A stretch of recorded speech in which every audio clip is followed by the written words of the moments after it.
आवश्यकता है। तहसील विधानसभा साधना plus news के पत्रकार बनकर काम करना चाहते हैं तो नीचे दिए गए नंबर पर संपर्क करें। नवीन कुमार यादव, स्थानीय संपादक, राजस्थान साधना प्लस न्यूज। Mobile number 9990469916 9835630014।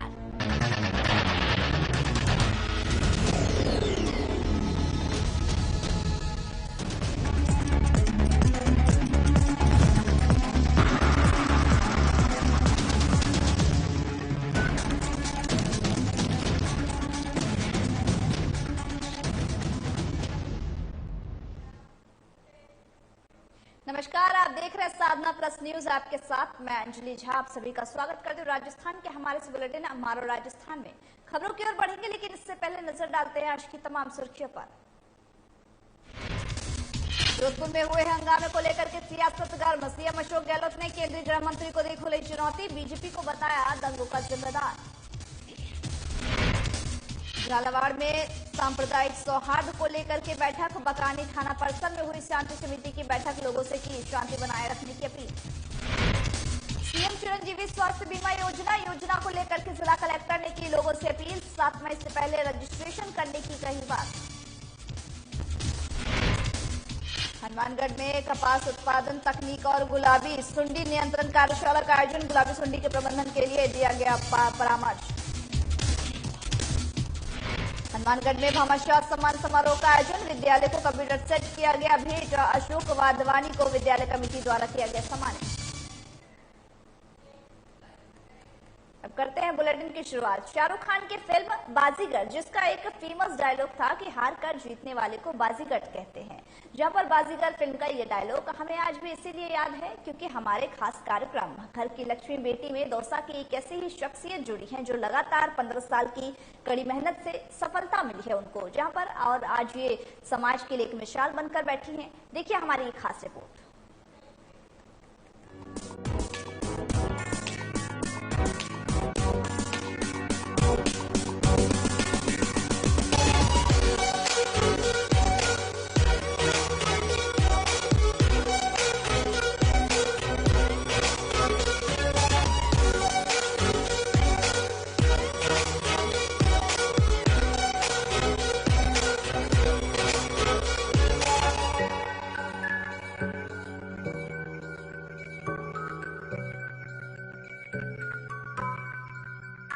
घर के लक्ष्मी बेटियों में हम आपको दिखा रहे हैं ऐसी शख्सियत को जो आज अपनी कड़ी मेहनत से समाज के लिए मिसाल बन गई है।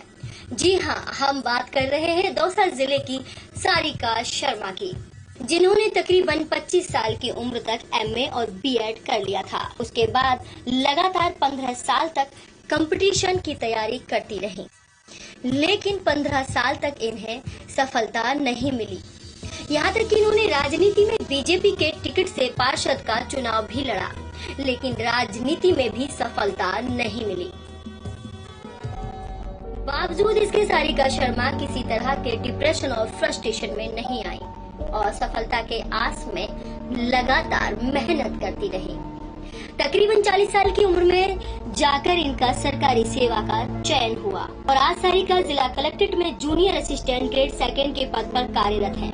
ऐसे बहुत कम लोग होते हैं जिनका 40 साल की उम्र के दौरान सरकारी सेवा में चयन हो पाता है। सारिका शर्मा कहती हैं कि जिंदगी के हर मोर्चे पर बेशक हारते जाएं, लेकिन मन में कभी भी नहीं हारना चाहिए और यदि कोई विजेता बनना चाहे तो उसे पहले विनम्र, प्रेममय, शांतिमय और आनंदमय इंसान बनना होगा।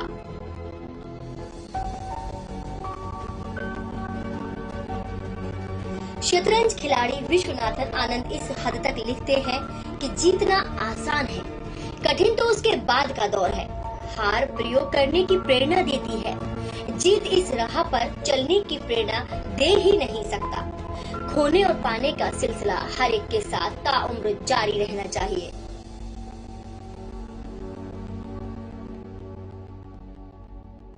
आप कर सकते हैं, मन में ये विश्वास हो तो आधी जीत मिल जाती है। इसलिए माना जाता है कि जिंदगी किसी खेल या परीक्षा की तरह जोखिम से भरी है। कोई इसे पहेली कहता है तो कोई इम्तिहान, तो कोई मौका। जो बीत गया उसे हरगिज दुरुस्त नहीं किया जा सकता, लेकिन आने वाले दौर का निर्माण किया जा सकता है।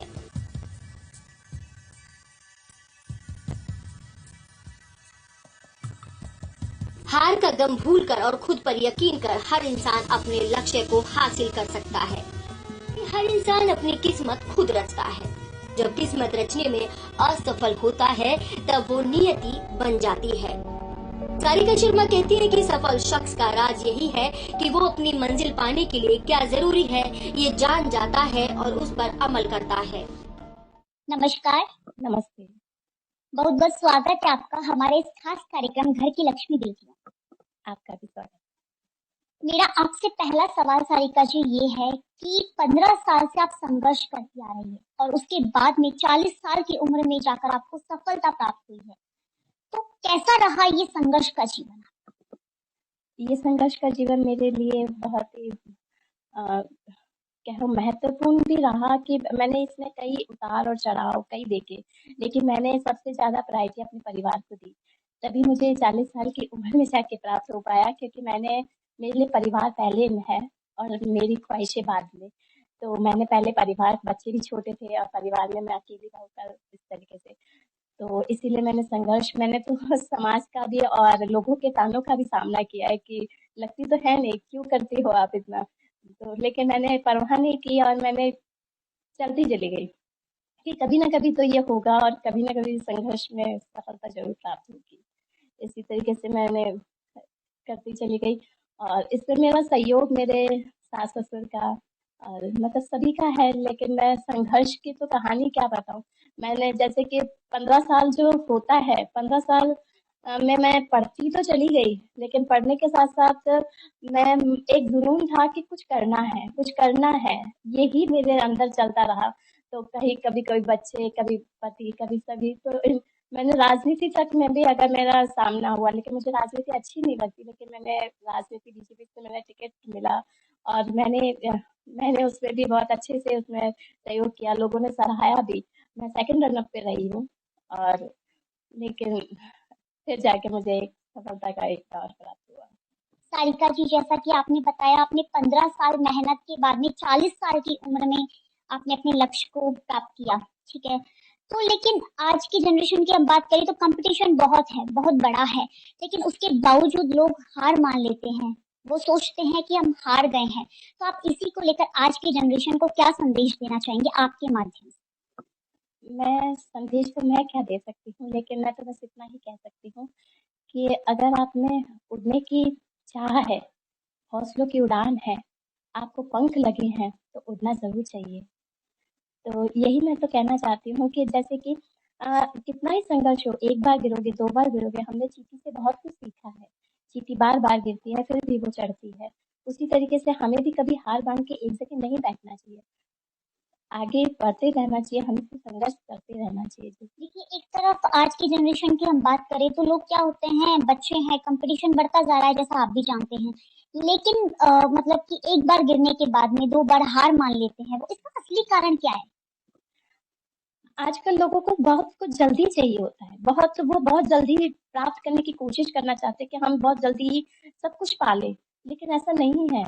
आप आपके लिए समय और सब कुछ आपको एक साथ नहीं मिल सकता, आपको उसमें समय लगता है। मैं यही कहना चाहूंगी आज की युवा पीढ़ी से कि हार मान के बैठ जाना कोई इसका हल नहीं है। आपको आगे बढ़ना चाहिए, आगे पढ़ना चाहिए, आगे बढ़ते रहना चाहिए। आपका समाज आपके साथ है, आपका परिवार आपके साथ है, तो आप क्यों।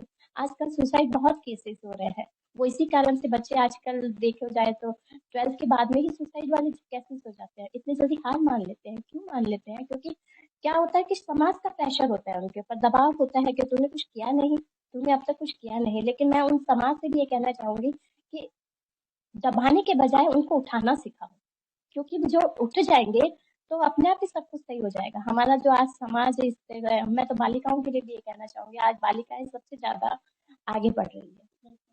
तो यही मैं इसी के साथ संदेश देना चाहती हूँ कि हार के बैठना वाले, हमेशा जीत ही आपकी आगे।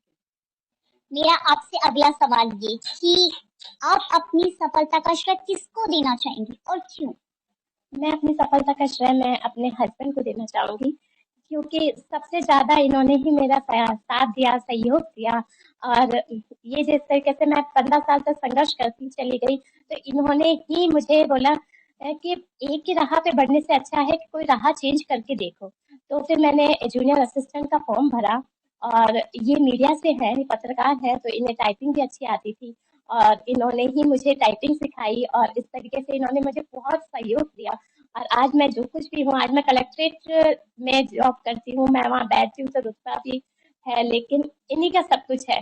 पर मैं इन्हीं के साथ साथ मेरी सासू माँ और ससुर जी का भी है, जिन्होंने परिवार संभाला, तभी मैं कुछ कर पाई। ससुर जी ने मुझे मोटिवेट किया, तभी मैं कुछ कर पाई। मेरे अजमेर में माता पिता जिनके संस्कार मेरे साथ हमेशा रहे, उनका आशीर्वाद हमेशा रहा। बच्चों, मेरे भैया भाभी, मेरे मेरे जितना भी यहाँ का परिवार है, सभी ने मेरे को बहुत सराहा है। कभी मुझे इस तरीके से नहीं किया कि भाई क्या है, मोटिवेट करते चले गए, और मैं आज इस मुकाम तक पहुंच गई। कहने का तात्पर्य यह है कि आपकी जो ये 15 साल की मेहनत है, उसमें आपके परिवार ने भी आपका फुल सपोर्ट किया है। बिल्कुल, मेरा परिवार ही मेरा सब कुछ है, यही मैं कहना चाहूंगी। हाँ, और जीवन के दो पहिए होते हैं, वैसे ही मेरा हस्बैंड और मैं हमेशा साथ रहते हैं, और इन्होंने हमेशा कंधे से मिला के मेरे साथ दिया है। सारिका जी, जैसा कि सुनने में आया है कि आपको सिंगिंग का भी जबरदस्त शौक है, और देखा जाए तो आप फेसबुक है या सोशल मीडिया पर भी काफी एक्टिव है। इसके बारे में, आपके शौक के बारे में। हाँ, मुझे सिंगिंग का शौक है, और मुझे बचपन से मुझे सिंगिंग का शौक था, लेकिन क्या हुआ, परिवार में इस तरीके से मैं घुल मिल गई और अपने अचीवमेंट को प्राप्त करती चली गई, तो सिंगिंग जहाँ छूट गया था, तो वहीं मेरे पति ने फिर से मुझे एक बार मोटिवेट किया कि लाओ आओ फिर से अपन सिंगिंग करते हैं, और हम करते चले गए। आज ये मेरा एक सिंगिंग शौक है, प्रोफेशनल तरीके से नहीं, लेकिन हमें एक बहुत अच्छा लगता है जब हम दोनों साथ में सिंगिंग करते हैं, दोनों अच्छे वक्त बिताते हैं। तो ये कहना चाहूंगी।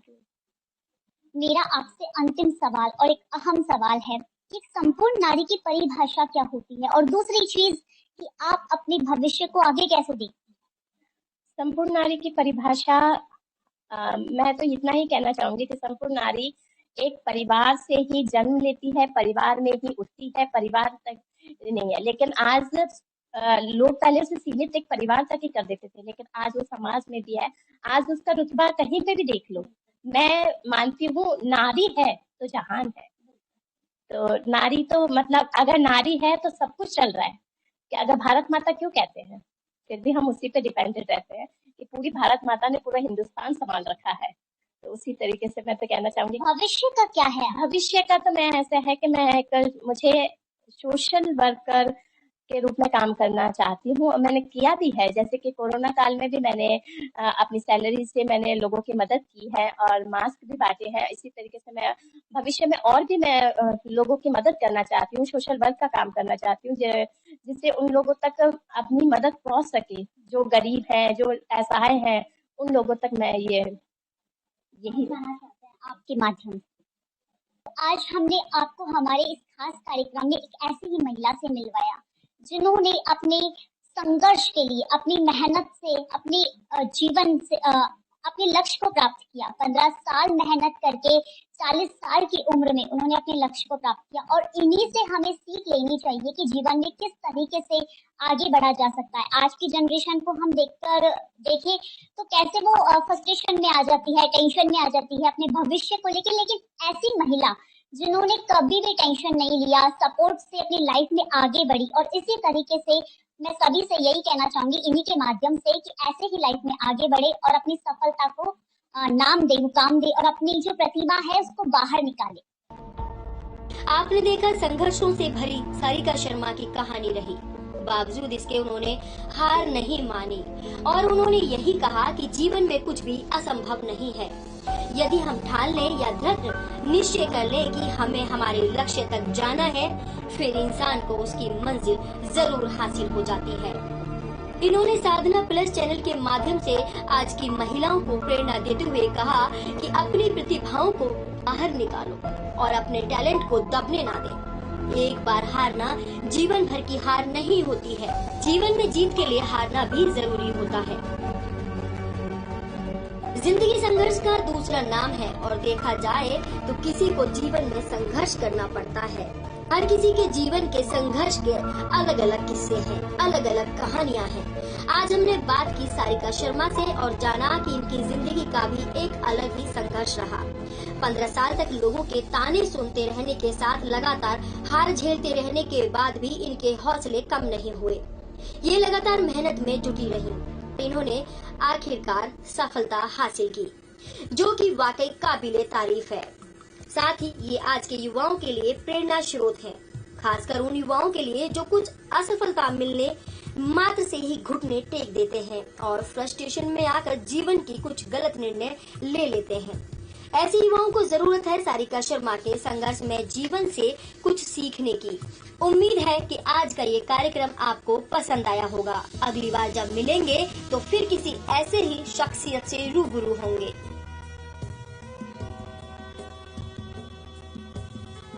साधना प्लस के लिए जयपुर से जयंत शर्मा के साथ पूजा जोशी की रिपोर्ट। जब कोई बात बिगड़ जाए, जब कोई मुश्किल पड़ जाए, तुम देना साथ मेरा वो हमनवा। जब कोई बात बिगड़ जाए, जब कोई मुश्किल पड़ जाए, तुम देना साथ मेरा ओ हमनवा।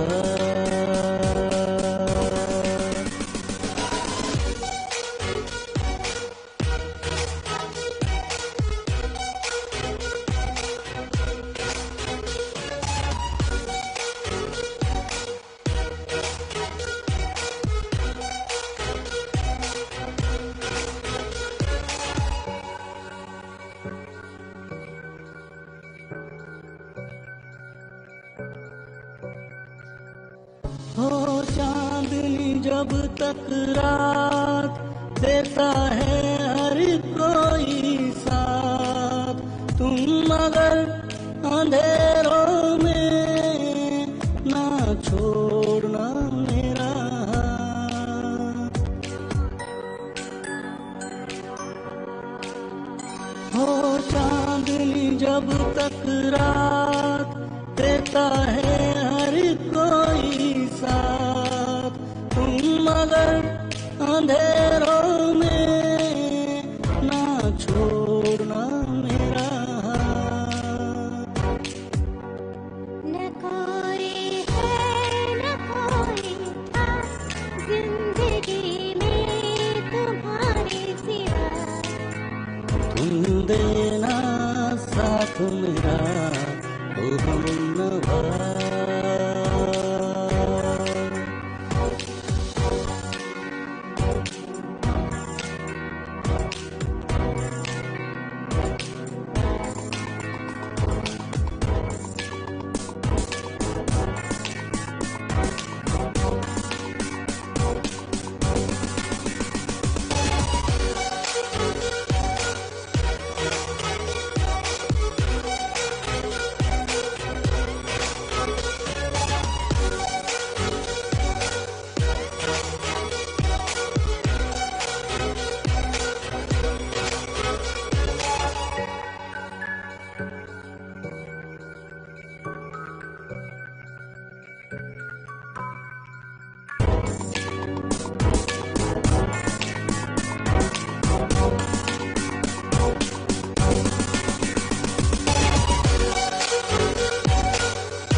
ये थी सारिका शर्मा की कहानी, जिन्होंने अपने मेहनत संघर्ष के बल पर आज एक ऐसा आयाम कायम कर लिया है जो कि दौसा की महिलाओं के लिए एक रोल मॉडल बन गई है। बढ़ते अगली खबर की ओर, जहां पर अगली खबर हनुमानगढ़ से है, जहां ग्राम पंचायत मिर्जावली में राजीव गांधी सेवा केंद्र पर कपास उत्पादन तकनीक और गुलाबी सुंडी नियंत्रण कार्यशाला का आयोजन निजी वीडू सीड्स प्राइवेट लिमिटेड के तत्वाधान में कृषि विभाग द्वारा किया गया, जिसमें सहायक कृषि अधिकारी मीना कुमारी लखोटिया द्वारा किसानों को बीटी नरमे में गुलाबी सुंडी के प्रबंधन के लिए परामर्श दिया गया और साथ ही गुलाबी सुंडी के प्रकोप की निगरानी और नियंत्रण के लिए आर्थिक हानि स्तर की पहचान करने के तरीके के बारे में भी अवगत कराया गया।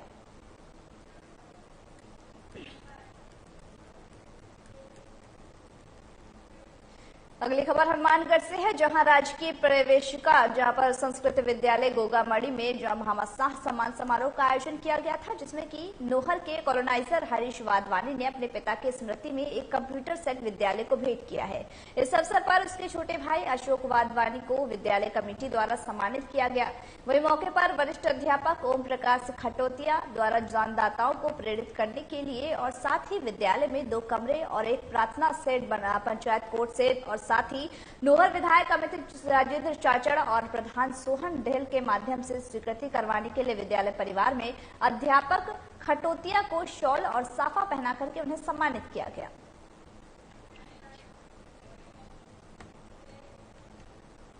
अगली खबर श्रीगंगानगर से है, जहां सेतिया चौकी के एएसआई कुलविंदर सिंह और दलाल विक्की सेतिया को आज 6000 की रिश्वत लेते हुए एसीबी श्रीगंगानगर की टीम ने धर दबोचा। बताते चले कि जहां पर श्रीगंगानगर के कोतवाली थाने में धारा 307 में एक मामला दर्ज किया गया है, जिसमें एक युवक को कुलविंदर सिंह के द्वारा आरोपी बनाया जा रहा था, जबकि उनके परिवार वालों ने उस युवक के दूसरी जगह होने के और साथ ही अपराध में शामिल नहीं होने के सबूत एएसआई कुलविंदर सिंह को दिए थे। इस मामले में कुलविंदर के द्वारा युवक को बाहर निकालने के लिए 6000 की रिश्वत मांगी गई, जिसकी जानकारी युवक के परिजन मोहनलाल ने एसीबी में दी। एसीबी की टीम के द्वारा सत्यापन करवाया गया, जिसमें कि रिश्वत की मांग करना पाया गया, जिस पर एसीबी श्रीगंगानगर की टीम ने आज दलाल विक्की सेतिया और कुलविंदर को पैसे लेते हुए रंगे हाथों गिरफ्तार किया है। मोहनलाल ने एसीबी चौकी गंगानगर में पर आकर बताया कि उसके लड़कों के विरुद्ध पुलिस थाना कोतवाली में 307 आईपीसी के मुकदमे दर्ज हुआ है और उसमें एक लड़का गिरफ्तार होकर जेल चला गया, दूसरा लड़का घटना में शामिल नहीं था और उसके गवाह सबूत जो हमने थाने में अनुसंधान अधिकारी कुलविंदर एएसआई को पेश कर दिए, लेकिन फिर भी वो उसे गिरफ्तार करने की धमकी देकर उसको निकालने के नाम पर रिश्वत की मांग कर रहा है। जब प्रार्थना पत्र प्राप्त होने पर हमने सत्यापन करवाया। राजस्थान के कई जिलों में दोपहर होते ही मौसम का मिजाज बदला है, जिसके चलते पिछले 4 दिनों से जहां पर लू का असर गायब है और कुछ जिलों में हल्की बारिश और बूंदाबांदी भी हो चुकी है। जहां पर बता दें जयपुर, अलवर, दौसा और करेली में मौसम ने करवट ली है। मौसम विभाग ने तेज हवाओं के साथ बारिश की चेतावनी दी है। जहां पर मौसम विभाग ने तेज हवाओं के साथ बारिश की चेतावनी दी थी, जो कि अब शुरू हो चुकी है। इस दौरान करीब 30 से 40 किलोमीटर की रफ्तार से हवाएं भी चल सकती है, कहीं पर हल्की तो कहीं पर मध्यम बारिश की मौसम विभाग ने चेतावनी जारी की है।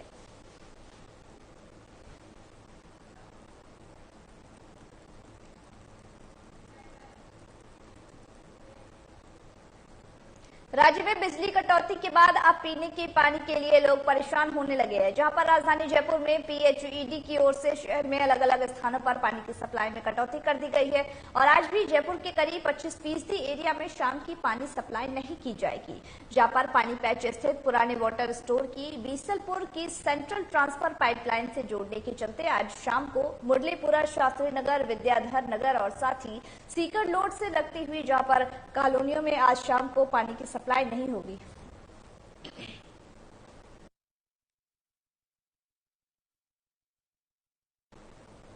थाना प्रभारी मोहम्मद इब्राहिम के नेतृत्व में शांति सौहार्द और आपसी भाईचारे को लेकर के शांति समिति की बैठक का आयोजन परिसर में किया गया था। जहां पर बता दें कि प्रदेश के जोधपुर शहर में हुई घटना के बाद राजस्थान सरकार ने बड़ा कदम उठाते हुए सभी जिलों के पुलिस अधीक्षक को अपने अपने क्षेत्र में सांप्रदायिक सौहार्द बनाए रखने को लेकर के आदेश जारी करके सभी थाना अधिकारियों को आदेशित कर शांति समिति की बैठक का आयोजन कर सांप्रदायिक सौहार्द और आपसी भाईचारे के साथ रहने को लेकर के आम लोगों से पुलिस ने शांति की अपील की है। बता दें कि जहां पर बकानी थाना परिसर में थाना प्रभारी मोहम्मद इब्राहिम की अध्यक्षता में शांति समिति की बैठक का आयोजन किया गया। इस बैठक में सांप्रदायिक सौहार्द और आपसी भाईचारे के साथ मिलजुल कर रहने की अपील की गई है। थाना प्रभारी द्वारा जानकारी में बताया गया कि यदि क्षेत्र में किसी भी व्यक्ति समुदाय द्वारा सांप्रदायिक सौहार्द बिगाड़ने के प्रयास किए गए तो उसके खिलाफ सख्त से सख्त कार्रवाई की जाएगी। इस दौरान बैठक में शहर काजी अल्लावेली, सरपंच अंकित बड़ेठा, पूर्व सरपंच हेमराज राठौर, संजय जुलानिया, फारूक मसूरी, गोविंद शर्मा सहित शांति समिति के सदस्य उपस्थित रहे।